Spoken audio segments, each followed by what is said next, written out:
Hola, muy buenas tardes, ¿cómo están? Pues ya empezamos la transmisión del día de hoy. Nuestra tertulia va a ser con una amiga artista de Los Ángeles. Se llama Lilli Muller. Y nuestra tertulia va a ser el día de hoy en inglés. Así que vamos a platicar con ella el día de hoy. A ver qué tal nos va y nos muestra. Está trabajando desde su estudio. Así que esperemos que les guste. Ella es una artista plástica multidisciplinaria. Y parte de su trabajo pues es You see me? el trabajar Oh, con yeah. Oh, okay. varias There we piezas. are. Hello Lily, how are you? Hola. Hi, how are you? Good. Good, good. How It's you hot doing? in the studio. It's Finally? hot in the studio. I don't have a I fan here. I know, me too. Today Tijuana is really hot, so I'll Yeah, try. I know. But you have Where's your. that been? But what you I doing have my today? what? No, I'm saying you have your fan Oh, there. You have a fan. oh no, I don't have a fan. I forgot my Venetian little thing fan. You know the fan. I have one upstairs, but I'm not going to go up there right now. All right. But yeah, I'm working on this project. I don't know if I'm going to show you guys. I Okay. am working on the. So this is Okay. basically a project for Venice for the next Biennale in hopefully next spring in April, and it's basically the Last Supper. So it's going to be at a women's convent in Venice City, and it's going to be in the courtyard under the arches. Okay. And I have all of these drawings, and now I'm starting to do these drawings with masks on and then gloves. So I just shot a couple pictures with this guy. And then I have some other ones that, these all prayer hands. Because what I want to do with this project is, since it's the Last Supper, I want to include the current situation as well as, the religious or the spiritual aspect of it. I don't want to say religion. It's more like spiritual because it could be any religion. And I want to include all the world religions in every country in the world on the Last Supper and bring them all onto the table. Okay. And there is 195 countries in the world. So I need 195 plates, and we're going to feed humanity. That's what the concept is. It's going to be with Venetian glass plates, and they're going to be all individually done with like a specific name of each country. And then these are sort of like the things that I'm getting from people. If anybody wants to send me really nice high res or as good res as possible hands of anybody that's holding hands with in the hospital or at home with their children, whatever, but something that I can then use and translate it into these, and these are going to be on the wall. Oh, great, great. Yeah. But So you mean anybody can be in contact with you by Instagram or Facebook or whatever you send you a yes, high resolution picture, yeah, right? Okay. yes. Let me say that in Spanish. Okay. Uh-huh. Para They la should gente. they should send it to me on my email on my website because it's going to be easier because they can send a higher res than All right. you Okay. know what I mean? Yeah. Okay. Para la gente que está escuchando o está viendo tertulia el día de hoy, Lilli Muller es una artista multidisciplinaria que hace varias piezas de esculturas con yeso, como nos enseñaron ahorita, pero está diciendo que quien quiera mandar su foto en alta resolución a su página o a su correo en alta resolución, tomando como las manos con niños así como lo que están viendo ahorita, se la pueden mandar a su correo. Ella las va a hacer en carboncillo o en papel para poder hacer una exposición con esas piezas, y unas de esas piezas se van a poder montar sobre el muro fronterizo en el que estamos trabajando con el mural de la hermandad. Así que para que se den una vuelta. Lily. Yeah. Thank you. I'm back. So I was looking at your artwork right now. All the pieces, but it's all the bodies. What kind of material you do? What is the? What is Okay, so those work? so those are plaster casts of real bodies. So these are the ones that I'm right now finishing. So I do a whole series of heads, Okay. that they can look up. I think I have two of them here that I can show you when they are finished. They're all social commentary, personal experiences. So this one, for example, is all about the abuse in the Catholic Church, of course. So when you look at it, these are Bible pages. And obviously, he has this middle-aged torture um, method here, like a choker around his neck. And all of the heads have a Braille message on it. And this one says in Braille, "Save me." It has a split head. And these are the Bible pages in German on Okay. children in the family. And this is like in English. And then this one, for example, Okay. is another one that is like a broken art piece, like it's a broken head, like a Lily, china, like a broken china. Yeah. just when you move your cell phone, try to do it slowly, a little bit slow, Oh, okay. Yeah. please. All right. Okay. So this one is broken china, and it's all about uh, abuse, just as in childhood abuse, for example, because we're all broken somewhat. We all have traumatic experience in our lives, some of them more traumatic than others. And Mm-hmm. so this is more like a broken cup. And you know how the Chinese mend the ceramics with gold, because the broken seams really make the character of the person. It shapes the person. So this is how I did these. Great. And yeah. So anyway, so that's just one of the many things that I do. Oh Great, yeah, great. and then That's crazy though. I mean, I like it. I like your work a lot. I like all the work you did with your hand, with the hands on the gate. Oh, right. that's So this is going to be my Corona head over here. I'm waiting for Mother Earth to come in because the Mother Earth is exploding out of the head. And then mhm. it's going to have all of these Corona red ridges on them that the actual cell has. So this is going to be the one where it looks like he's coming, he's kind of out of breath, as you can see. This is Yeah. another head. And then this one will be my war head. And then this one here is one of the series.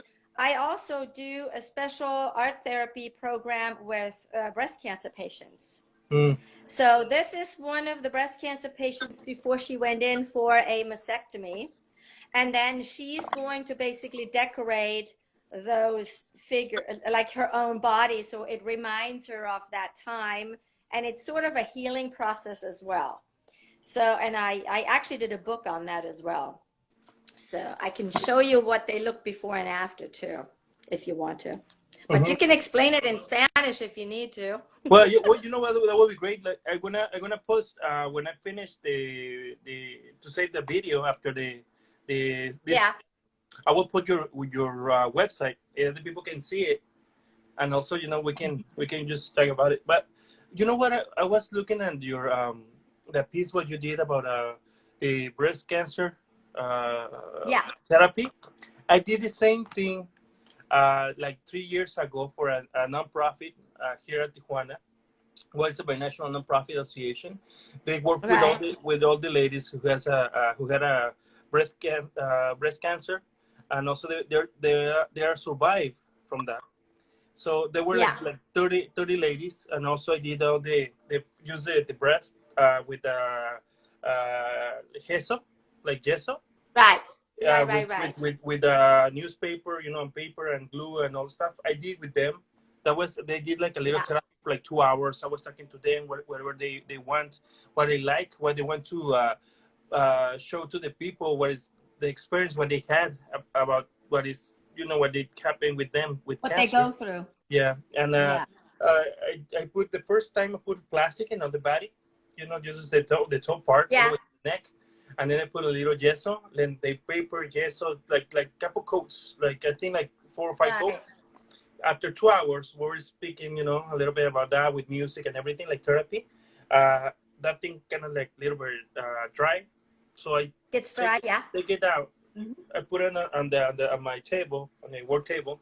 They left, and I left the pieces dry. I don't know 6 7 hours. After that, I start putting like another Right. coat until they like really thicker, like almost like inch thicker. Yeah, they I have to did be that, but really it's just thick. one part, and Yeah. after that, I painted over with all the Nice. experiences and the images what they want, like the music, their parents, their kids, their trips. I mean, they whatever they want to show to the people, whatever they want, they want to express. So I did those to to those pieces. I did 30 That's great. pieces. They exhibited in San Diego, in Tijuana, Ensenada, different universities and institutes of women. And well, I mean, they're still around. That we did that just for like promotion of how is it, like prevention? How is it, like prevents? Yeah, yeah, yeah. For all the Awareness, ladies. awareness. Yeah. So that I did also. I really like that job when you mix or you kind of like link the art with some cause, with some really good It's cause. right here. Yeah, it is for. I think the art is what it is for. For me. Yeah, I really think so too. Art is very healing. It's very inspiring to others. It empowers people too. What I found is for this breast cancer project, like you said too, it's like it empowered people. It made them feel better about themselves. They're going through so much stuff, Yeah. so I really think that's an important thing that we can give to other people and inspire them at the same time. Yeah, that's how it is. Well, I like what you do. So the thing is, it's a good thing to share with between us. That's what I'm doing. These kind of projects every day. Invite artists, friends, celebrities like you. Things like that. To to show to show to all other people what we do. We do it Right. with love. We do everything for the community, Exactly. and Well, it's a lot it of fun. is for the I think art needs to be for the people. It needs to be for the people and for people accessible, not just the collectors, not just, of course, we need them. We need the money in order to Yeah. make more, That, or to ourselves to make the projects. But I really think ultimately it has to be for the people, accessible for everyone, not just an elite group. It yeah, yeah, needs to be accessible because it is healing, it's empowering, it has all kinds of quality. It's enlightening, it opens your mind, it opens your heart. It gets you to exchange stories, it opens you up, and it does all kinds of things. I mean, amazing magical things happen when you make art with people.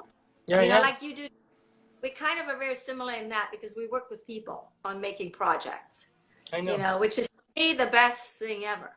I Okay. still want to do the ribbon project on the wall. We will do that when we We can. will We do will do it. that. We will do it. I want to have one panel, one of the top panels, and I want to fill it up with all the ribbons so they're all fly. We will do it. Hundreds and we will definitely do that. Yeah.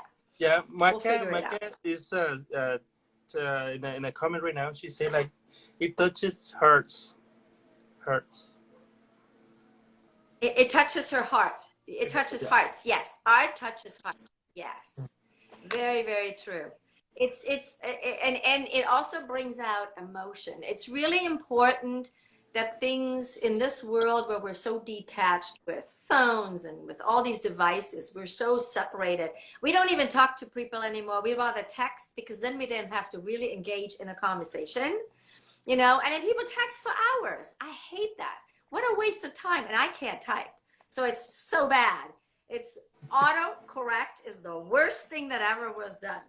So, I'd rather have a phone call, a personal connection, hearing somebody's voice, hearing the emotion in the voice. You know what I mean? And that's the same thing with art. Yeah. I think art needs to really touch the emotion in your heart, and that will open you up to conversations with people, open your mind to looking at things differently sometimes, get a different angle. Sit on it from this side, you look different at a thing than sitting from this side. And it makes a difference because all of a sudden you see the world differently, And I think that's what we as artists can do. We have that magic. It's important. Yeah, I know. But tell us a little bit about you, though. Tell us about when you started. How long you've been doing in the arts? Forever and ever. Like, where are you from? I'm from Germany. And I actually grew up in we were just talking about it last night. I grew up in a tiny little village with dirt roads. There was one main paved road through it, 200 people, and we were the only non-farmers. So this is how tiny the village was I grew up with. We still had all my aunts and uncles were all farmers with pigs. I used to sit there with the butcher because I wanted him to show me how to cut a cow open and bleed it out on the ladders and all that stuff. And then my grandma used to show me how to kill the chicken and pluck the chickens, all these things. Then we had actually a village, a brick, like a little brick hut. That's where all the old ladies from the village would bake the bread for everybody. So they would be there every day. You could bring your bread dough in there and they just do the bread for you and you pick it back up. That's how I grew up, with chickens and cows and the fields and the happy cows, no steroids, none of that, And then I went to I was the only one in the village going to high school too. And then I ended up, very fast forward. I decided to go to art school. And before that, I wanted to go and travel by myself for 6 months through the United States, backpacking. And that's what I did in 1980. So I got it on the freaking plane. My parents were horrified, so they had like this plan in place. I had to check in for money every 2 weeks. So they know at least where I was or if I'm still alive, and I traveled from New York all the way to the northern states, all the way through like Wyoming and then Cheyenne, Jackson Hole and Yellowstone Park, and then we went all the way. I went up to Seattle, and then I went the whole West Coast down. Ended up with a friend of a friend of a friend in LA. And then I ended up in Laguna Beach. And I happened to get a job. I decided I want to stay. And so then I spent 10 years in Laguna, and then I moved up to LA. Okay, that's where you are right now, right? Yeah, well, I'm a little outside now. I raised my daughter on Skid Row in one of the oldest loft buildings. It was freaking crazy. It wasn't as crazy as it is now then, but I'm telling you, I would never do that again. I mean, it was a bunker building. 6 floors, all artists. And I mean, great loft, but like no heat, no air. I mean, it was worse than camping, actually. Well, that's part of the life sometimes, is. Yeah, well, I did it for 26 years. I was there. I mean, I just moved out when they sold the building, and thank God, because with the situation, I don't want to live like that anymore. I have a much nicer studio. My daughter's out of the house, out of college. She's doing her thing. So I can do my thing. So my plan is to travel around the world and work with different communities. That is my plan. Creating projects with different communities within the communities, and the projects are relevant to the communities. If it's in India working with rape victims, or if it's in Berlin talking about doing a project with the wall. Next year is going to be the the anniversary of the building of the wall? What is it, 1968? 62 or 63, I can't remember, where they were finished with the wall. I mean, can you even believe that? That's not so long ago. I know. Boy, they tore it down like 30 years ago, yeah.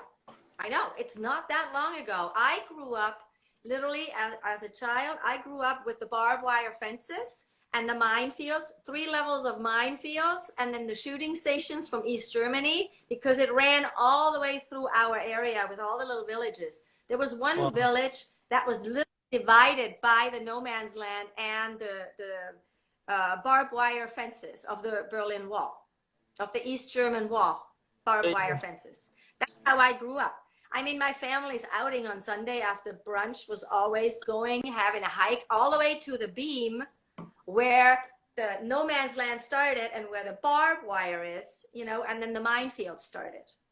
Crazy. Yeah, it was. I've been there. I was in Germany, in Berlin, like November, when was the 30th anniversary.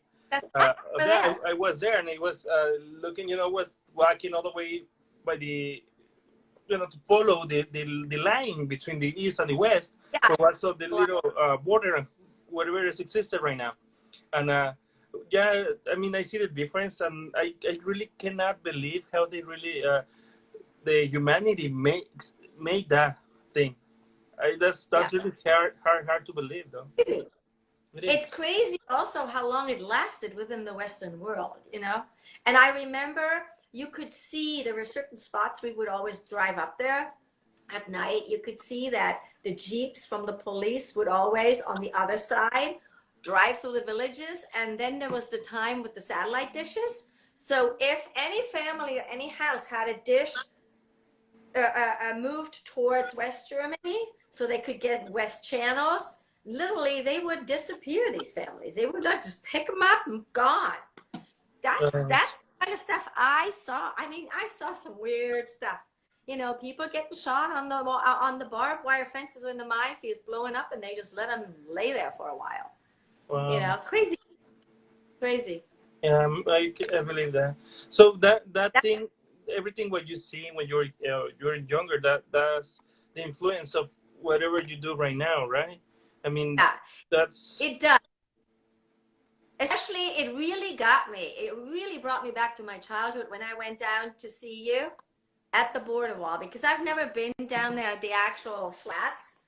That totally got me, because it really kind of reminded me of this absurdity of standing at the barbed wire fences, looking at the minefields, looking at the shooting station with the dudes and the guns in there. And it's absurd in the middle of like rolling hills and villages. And yeah, it really kind of brought it home for me. And then also being here in this country, and everybody thought, oh, you know, European America is so European and Europeans are so Americanized. But I have to tell you, I went through culture shock coming here. It is very, very, very different. I grew up with the news every day. I was trained on watching the news and being politically involved every day, because you are involved in everything every day. And it's not here like that. And the country's so big too. It was an eye opener. It's not nearly that similar to Europe at all. no. And that kind of, and I still to this day, after 30 some years, I feel sort of like an outcast in certain ways. I feel it in certain conversations, even amongst artists. I feel it. It's kind of like this undertone of, well, you're not really American, so you really didn't grow up here, so you really don't get it. There's that underlying tone in a lot of things. I had it happen with administration issues too, with my green card.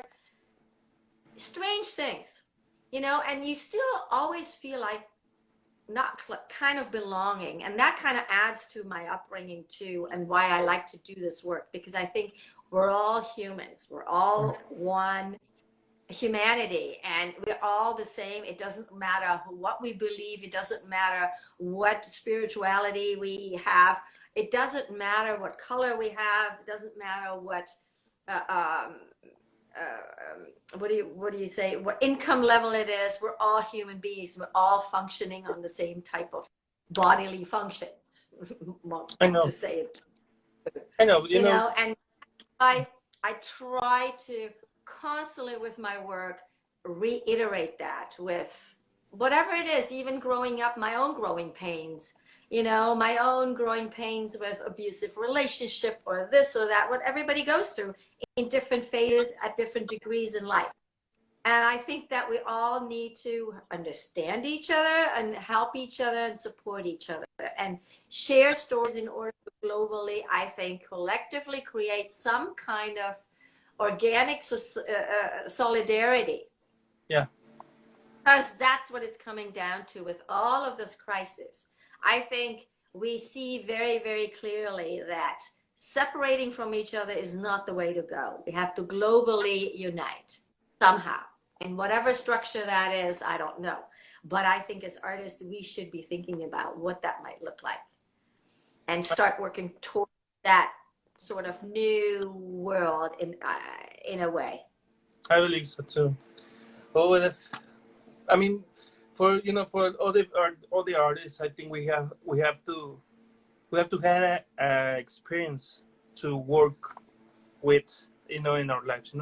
Normally, like I said, I don't know if you know, I was living in Long Beach. I went to school there, and I went to.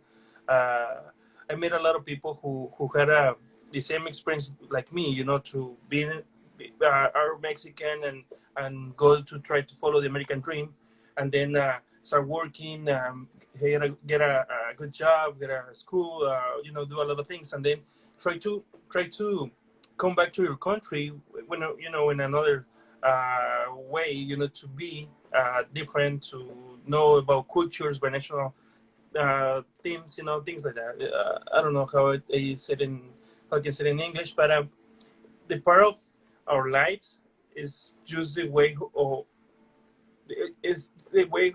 of what we do in our stuff or whatever we paint. You know, whatever we do is all the experiences Right. what we had is what we paint. And a lot of people ask me why I start doing the project at the border wall. And I said, oh, because you know, I know what is the feeling of to be an immigrant, to you know, to being a part of all the Latinos, of all the you know, the dreamers, you know, and all the other side, try to get to school, work, and have a really good life, you know, and I Right. see everything what you have to get through, you know, to be there. And I decided to move on, to continue doing my life, and to be more in the liberty of create, in the liberty of express whatever I want. That's what I come back and stay in Mexico, you know, this way, and I start doing whatever I want, you know, travel more, uh, know more people, you know, do a lot of things in my for my life. Like I can have more experiences to work with some different stuff. But just to be at the border right now and meet all the people, you know, all the artists like you, with all the experiences what you have, make me motivate me to continue doing, you know, what I do. And I think it's the best way to contribute, to give it to the world. I can, I don't know if you understand what I said, but it's rough.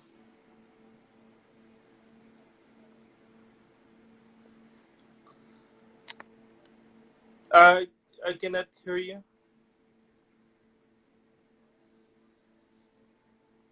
No,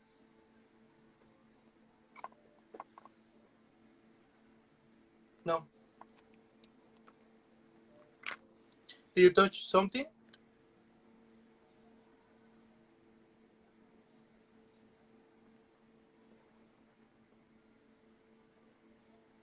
No.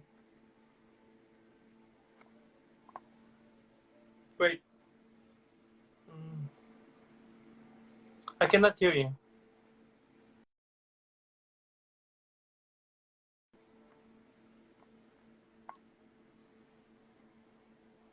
A ver, ahorita que se vuelva a meter. Para la gente que está viendo el video, estamos hoy en una plática con Lilli Muller. Es una artista uh, alemana que vive en Los Ángeles. Esperemos que se conecte. All right. Oh, I think. Okay. Can you hear me now? Got Yeah. it. Can you hear me now? Yeah. I don't know. It was some weird surge. Yeah, I actually had a power outage a couple days ago too. I think it's everybody starting the air condition. I don't need you hear But what I I can said, hear you. but that's the way what I feel. Yeah, I think it's really amazing what you do because you were here in the US and then you're going back and you're taking what you learned here and bring it back to your country and then go from there and kind of evolve it from there. And I'm at the same point of threshold where I have basically learned everything that I feel in this country that gave me the opportunity of the ultimate freedom, which I wouldn't have had in Germany because it is very squared off.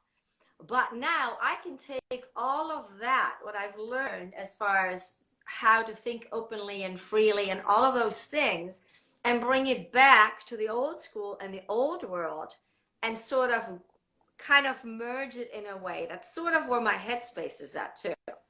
Hence, I really want to move to Venice, which was my plan by next March. it might have to move a little bit further, but I'm still working on the project as far as the Biennale is concerned, because I have a feeling in April they're gonna do it probably next year.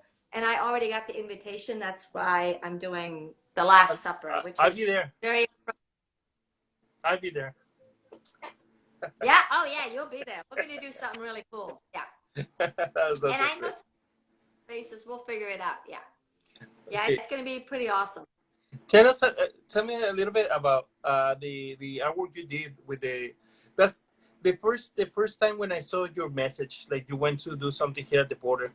I was looking Mhm. at your stuff, and I saw the gate where you put on in the downtown LA, or I don't know, with what is it exactly? Oh, With all the the wall. The cans. wall. Uh-huh. How what is the experience with that idea, and how you get into to do it? How will happen? It was all about those the current situation. First of all, I also wanted to do a whole 14 days along the Berlin Wall in order to have a conversation about why walls do not work and separation does not work globally. And one of the situations we found ourselves in a couple years ago was all these travel restrictions, and then the DACA people got their funding cut, all of those things, immigration policy of the current government administration. And so I said, I need to do something on that line. So I created downtown LA wall, this fence. And I worked with the community in order to engage in conversations. Yeah. Engaging conversations about casting everybody's hands and then mounting them onto the fence. So it's kind of like mounting them on the fence as a symbol of tearing the fence down in a way. This one woman said so well. It's almost a dichotomy to just like a contradiction, mounting the zip tying the hands that I cast from people onto the wall, but at the same time we don't believe in walls, and that's the conversation I got out of everybody that was participating. So it was up for 14 days, and everyone that walked through the park gave me a hand, and then literally, and then I cast the hands on site, and then we mounted them onto the wall, and we literally filled up the entire fence. And then after 2 weeks, everybody could come and pick up their own hands or give them away. I would give them away. So everything disappears. The collectively community created project disappears by giving it back to the community, and therefore the conversation continues within the community. So that's sort of the philosophy behind the Mandala Project series. Oh, I Creating really it, like it. yeah. Wow. Yeah, that's the first project I saw when I was looking at your artwork, and I really get like excited to know you, because I said, like, that's someone from different country, from different you know the school, different ideas, experiences, and everything, but we working for the same thing, same cause. So I really love it, love it, love it. And that's the first idea, when you say, like, you want to come here to Tijuana and do something at the border. That I I get like, man, that's the good thing, to put the hang. The only thing is, like, I don't know how long it can be here, how long will stay at the border, like hanging to, or how we can Yeah, yeah, yeah. put it here. I think that the ribbons will be so massive that they will have a hard time cutting them. They would have to cut them off and they still be there, because we're going to tie them really seriously. No. They will not be able to take these down. It will be major work for them. The in the 30th anniversary of Berlin at the border, the at the event, how do you see all the ribbons hanging on different colors?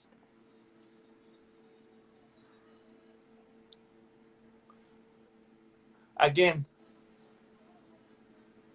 again, I cannot hear you anymore. Again, I cannot hear you.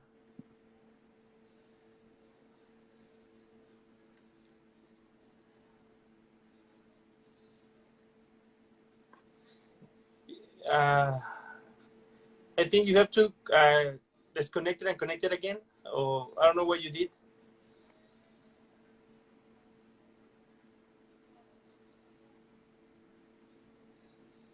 No, I cannot hear you.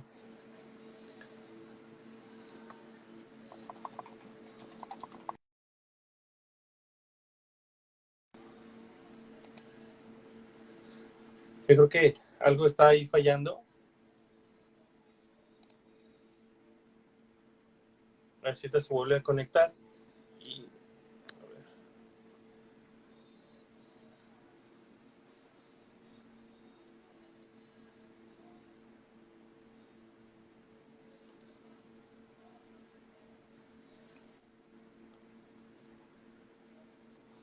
Yeah. It's very Yeah. strange because I had done so once. I had an interview in Venice too, and I never had that problem. It's very strange. Like I said, everybody is probably using air condition. So power is short around here. Yeah. What I was telling you about is this little art installation. Just I don't know if you see it at Ah, Berlin. yeah. They did that in Berlin. I saw that. It's incredible. It's Yeah. 120,000 ribbons. Yeah. Amazing. Yeah, I was there. I was walking under that. I was looking at this. I had a video when I was there. Man, that was so amazing. That was a beautiful, the colors and how they made it. Because it's not, Wow. they were blue and they were yellow. But also they mixed it with some colors. But in the end, and in the Right. edge, they were like blue and they kind of like put in with some like purple colors. Things. I don't know. Yeah, in They between. mix it all also some of those pieces and they were like beautiful, beautiful. So how long was that up? Do you know? I don't know. Well, the thing is, they put it on. I think a day before. It was like November 8th. The event was November 9th. I think they start at 2 o'clock or something like that. Until the concert starts at 5 or something.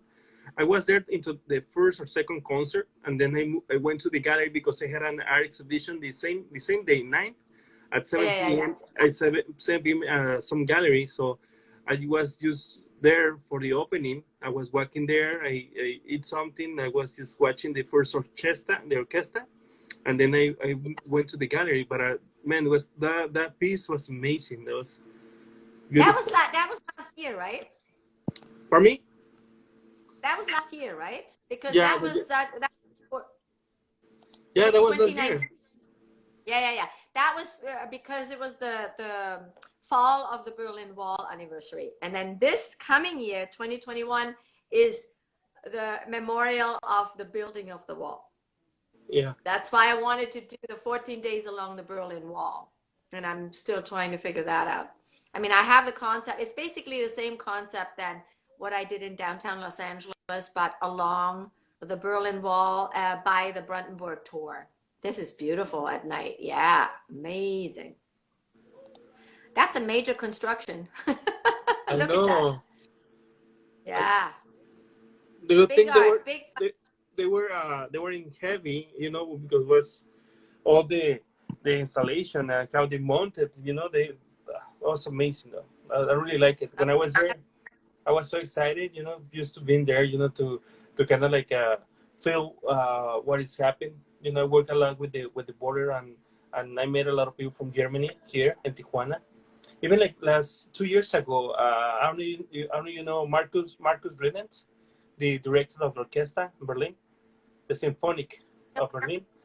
He called me in 2017 and said like he wants to do an event and play with all the orchestra, with all the symphonic from Germany, from Berlin, at both sides of the border. And they call the event Tear Down the Wall. Mm-hmm. So he asked me if I can help him to get the permit to play at both sides of the border. And I pick him up from the airport. We went to my studio, we chat a little bit, and then I took it to the border to cross to ask the permit to do the concert. So he said when he started working, when he started saying about the concert, everybody was, oh, cool, that's fine. They're from Germany. They want to play both sides. But from the side of United States, you're going to be too close to the border. It has to be like 20 meters, against the border. But in Yeah. Mexican side, you can be like really close. You can just touch it, you know. You can be Put it away. You know, you can play, you know. But the thing is, they said that, and they kind of like, all right, yeah, maybe you can do that, blah blah. Then he said the name of the project, and they asked him like, oh, so what do you call this project? Oh, tear down the wall. So they say like, oh, no, goodbye, goodbye. Try to do it next inside. You're not gonna play here anymore. you need to really pay attention who you're pitching to. Same thing in Venice. When I did that Venice boat project for the refugees, I have, because all of the churches, and the exhibition was in the church. Yeah. So you have to, when you do anything with the church, anything, it always is the Catholic Church, the Vatican involved in it, the Curia. So, of course, I've been long enough away from Europe, I completely forgot about that. So I'm doing my artist statement, and in the statement it says the mandala project based on the Eastern and Western concept of the Buddhist mandala. I used the word Buddhist in my statement. So I did the proposal with it. I did the whole thing. They did a presentation with the Catholic Church. The whole thing was fine. I was there working for 1 week. All of a sudden, my curator connection in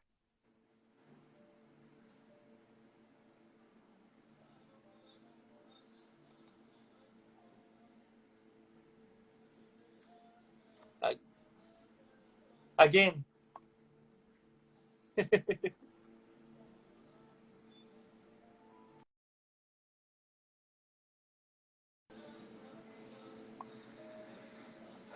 Bueno, pues seguimos siendo ahí, creo que conexión un poquito mala. No sé si sea la conexión de allá en Estados Unidos. Pero aquí estamos con Lilli Muller. Yes. It never happened, I swear to God. But anyway, so I had to deal with the Curia, and the curator called me and said, the church called me, they're completely livid because you have a write-up in the Venice newspaper, and they used part of my statement, and one of them was the Buddhism word. Okay. And they freaked out. So now I had to write a complete letter of what my project means. So you know what I did? See, this, you always have to think who you're presenting to. I started with a quote from the Bible on my letter. Okay. And then I went through the whole thing about the mandalas in the church and the church windows and the rosettas and the blah, blah, blah, blah. And then I ended it again with with a Bible quote. Okay. They loved it. They forgot about all the Buddhist words. So now, that one is the mandala project. I know. The mandala project. The one where is the video like collateral damage? Yeah. The what? Oh, the collateral damage was the one that I did in the desert about all the people coming across from the Mexican border, all the people that die, the unknown people, the unsung heroes that try to make their lives better or better for their families, and they just die and they find just the remains of bones and everything else about it. Yeah. And I have videos on that on my website as well. Yeah. That one? Okay, so you have. No, it's actually the one. Do you have a different mandala? It's the one with projects. Yeah, I created a 60-foot diameter circle in the desert, out past Joshua Tree, and people had to look at it on top of a hill, and then look down at 60 feet of the body parts. And then I made everybody walk down the hill, and then they had to literally walk through 6 feet of body parts. And that looked like a plane crash. Completely different perspective than standing on the top of the hill, looking down at it. And that was really important for me, because that's what I mean by we artists need to shift headspaces for people. We need to show them different angles of how to look at things differently. It's really important. Wow. Because that's what opens our minds and our So the one headspace. And so the one in Venice, how was it? What is the different type of mandala, or how you do it? what is it? The one in Venice, one What'd in you say? Italy. How was it? Does it... The one in the one in Venice is the one. It was all based. It was all about the refugee crisis in Europe. And all those people that die on the Mediterranean Sea overboard with these small little dinghies, and these poor people are just dying. And I show you the project and what it looked like. It was a giant boat in the church, life-size boat. Whoa. Built in the church. And then I cast everyone for 4 weeks. Everyone that walked in the church, I cast their arms. And then we mounted them on side on top of the boat. So the boat was totally empty.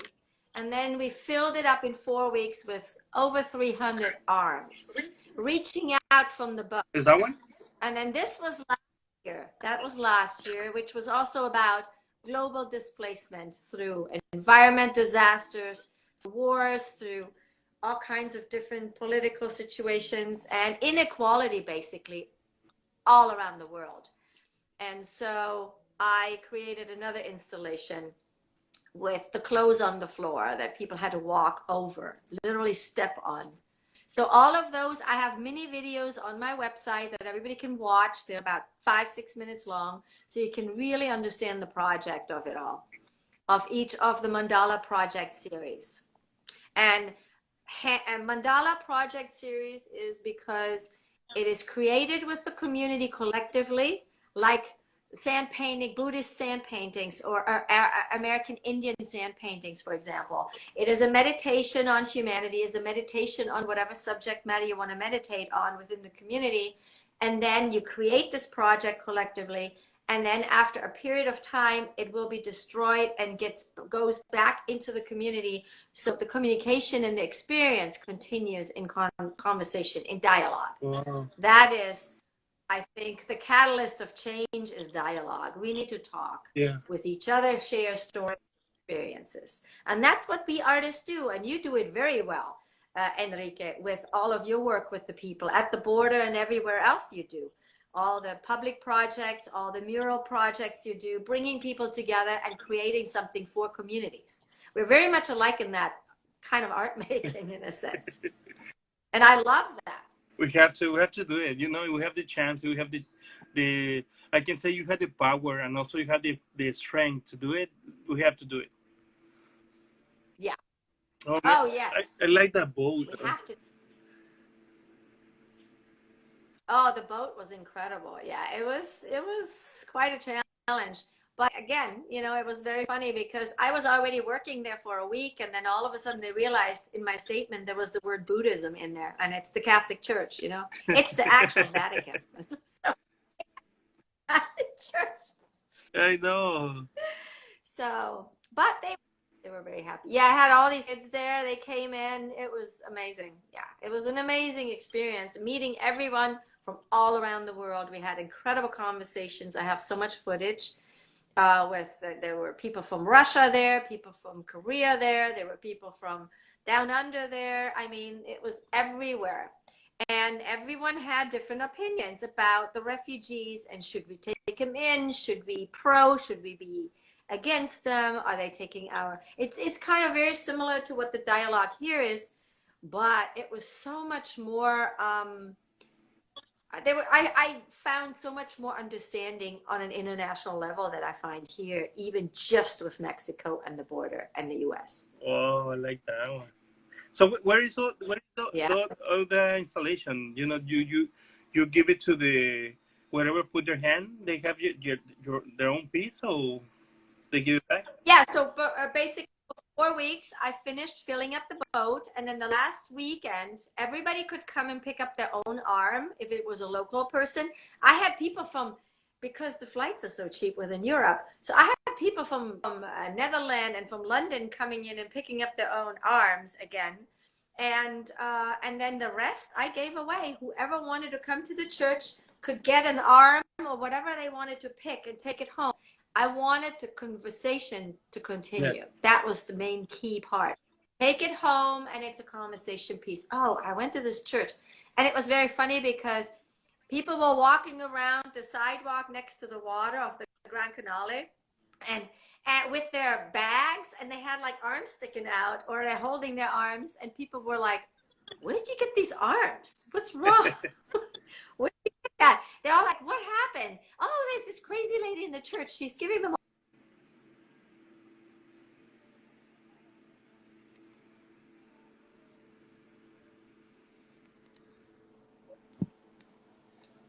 Again, your phone.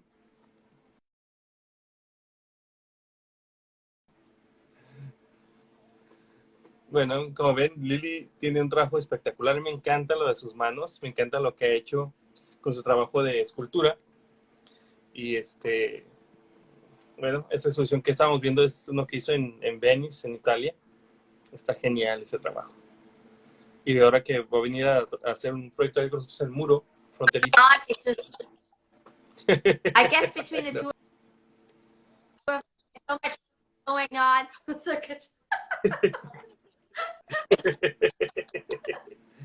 That's fine. You know, I really love to chat with you today. That's a really fun thing, and also a really good experience to know you and see all your work and the way you explain it and what is the feeling like an artist. You know, to be work with the people, with all the community. That's amazing of you. You know, I really love that what you do. That's what you do, and I'm so happy that I got to talk with you too. That's great. Thank you so much for inviting me.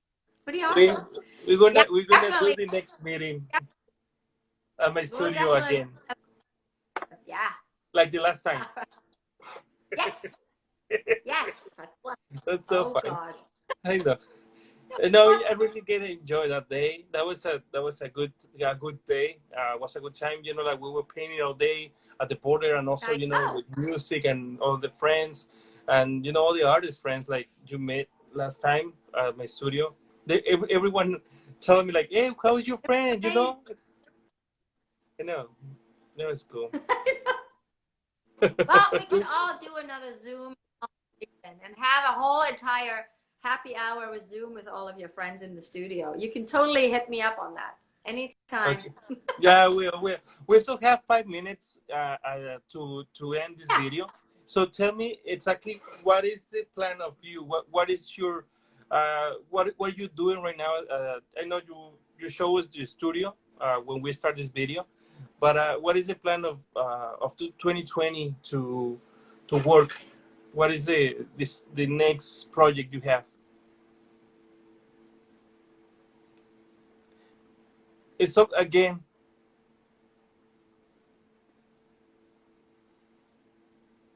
Again, your audio going out. Can you hear me?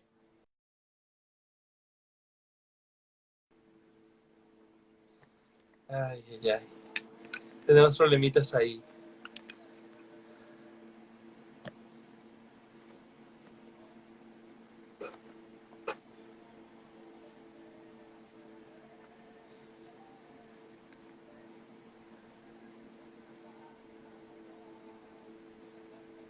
Must be the heat. It must be the 98 and whatever. It never happened to me before. We're actually releasing a new photography show May 1st, noon on my Instagram, IGTV. And it'll be up for 2 weeks. Okay. And it is all about confinement in my house, in my studio, and outdoors. And it'll be a photography series. That'll be interesting. I'd love to have you on and talk live. We'll do another one. For 2 weeks, I'm going to do some live people, and I'm going to do some reception, like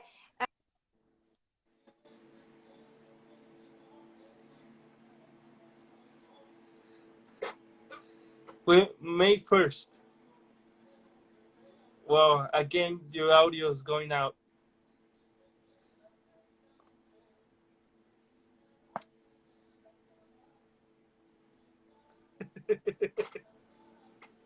Just one last time. One last time. Let's do it again.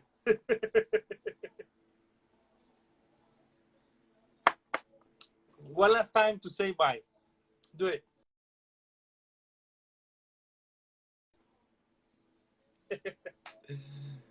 Nos están conectando, estamos aquí en línea en una plática con una artista alemana que radica en Los Ángeles, se llama Lilli Muller. Al rato voy a subir su link y en la página lo pueden ver para que hagan su trabajo. Y se está conectando aquí con nosotros.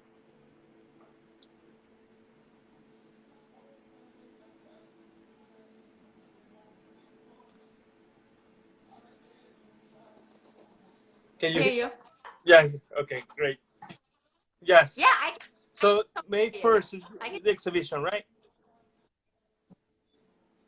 Yeah, that's May 1st at noon. I'm going to release it on IGTV, and it'll be up for 2 weeks, and then everybody can RSVP. I'm going to put an event out on Facebook, and I'll do a little note on Instagram. So every other day, I'm going to have an exhibit, Zoom exhibit reception, but with maximum 12 people only. So RSVP, and you'll be the first one in line. I don't want more than that because you can't have a conversation like that.